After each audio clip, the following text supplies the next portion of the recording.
এই মুহূৰ্তত জনাইছো এটা ব্ৰেকিং নিউজ সেবাৰ ফালৰ পৰা কঠোৰ নিৰ্দেশনা জাৰি কৰা হৈছে উত্তৰ নিদিয়াৰ বাবে ৰাজ্যৰ 107খন বিদ্যালয়ৰ স্বীকৃতি বাতিল কৰিলে সেবাই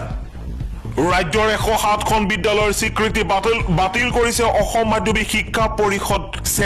সেবাৰ জাননী অনুসৰি অহা 31 মাৰ্চৰ পৰা এই নিৰ্দেশনা কাৰ্যকৰী কৰা হ'ব ইয়াৰ ফলত উক্ত 107খন বিদ্যালয়ে অহা 1 এপ্ৰিলৰ পৰা নৱম শ্ৰেণীৰ কোনো শিক্ষাৰ্থী পঞ্জীভুক্ত কৰিব নোৱাৰিব হাইস্কুল শিক্ষান্ত পৰীক্ষাত বেয়া প্ৰদৰ্শনৰ বাবে সেবাই এই সিদ্ধান্ত লোৱা বুলি কোৱা হৈছে সেবাৰ মতে প্ৰায় 294খন ব্যক্তিগত আৰু অপ্ৰাদেশিকৃত বিদ্যালয়ে 2022ৰ মেট্ৰিক তথা হাই মাদ্ৰাসা পৰীক্ষাত ভাল প্ৰদৰ্শন কৰিব পৰা নাছিল মেট্ৰিকত 0ৰ পৰা 10% ছাত্ৰ-ছাত্ৰী উত্তীৰ্ণ হৈছিল 294খন বিদ্যালয়ৰ এই 294খন বিদ্যালয়ৰ ভিতৰত 41খন বিদ্যালয়ে বিগত 5 বছৰ ধৰি নিৰন্তৰ বেয়া প্ৰদৰ্শন কৰিছিল সেবাই এনে বেয়া প্ৰদৰ্শন কৰা বিদ্যালয়ৰ স্বীকৃতি কিয় বাতিল কৰা নহব বুলি কাৰণ দৰ্শোৱাৰ জাননী দিছিল সেবাৰ জাননীৰ উত্তৰ দিয়া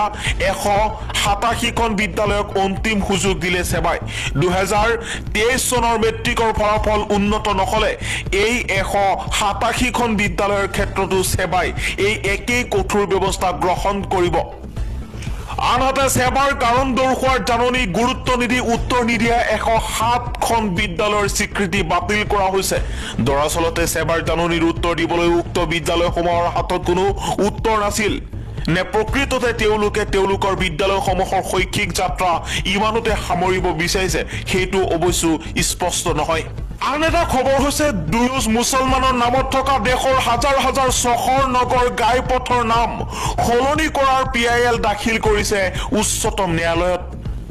বিজেপিয়ে দেশত মুছলমানৰ নামেৰে থকা চহৰ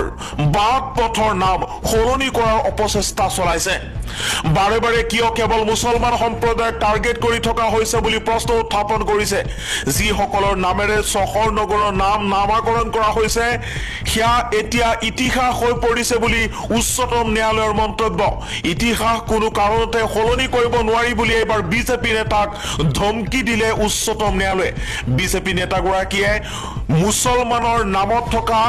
গাইপথ নগৰ চহৰৰ নাম সলনি কৰিবলৈ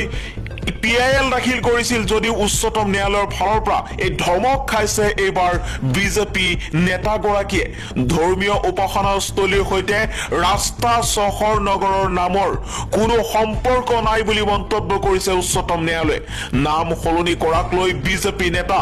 আশ্বিনী উপাধ্যায়ে গৃহ দাখিল কৰিছিল PIL 1000 চহৰৰ নাম সলনি কৰিবলৈ PIL দাখিল কৰিছিল বিজেপি নেতাগৰাকীয়ে আৰু এই বিজেপি নেতাগৰাকী PIL দাখিল কৰাৰ পাছতে উচ্চতম ন্যায়ালয়ে এবাৰ সকিয়নি প্ৰদান কৰিছে উচ্চতম ন্যায়ালয়ে কৈছে ভাৰতত গণতন্ত্ৰ আছে ভাৰত এখন ধৰ্মনিৰপেক্ষ ৰাষ্ট্ৰ ইতিহাস সলনি কৰিব নোৱাৰি কেতিয়াও চহৰ নগৰৰ পথৰ নাম এতিয়া সলনি কৰিব নোৱাৰি বুলি মন্তব্য কৰা পৰিলক্ষিত হৈছে দেশত মুছলমানৰ নামেৰে থকা চহৰ নগৰ গাইপথৰ নাম সলনিক লৈ এই কঠোৰ নিৰ্দেশনা উচ্চতম ন্যায়ালয়ৰ লগতে উচ্চতম ন্যায়ালয়ে কৈছে যে হিন্দু ধৰ্মত কোনো গোৰামী নাই দেশৰ অতীত খনন কৰি আতংকৰ সৃষ্টি নকৰিব ঐতিহাসিক স্থানৰ নামাকৰণ সন্দৰ্ভত বিজেপি নেতাই দাখিল কৰা আবেদন খাৰিজ কৰিলে উচ্চতম ন্যায়ালয়ে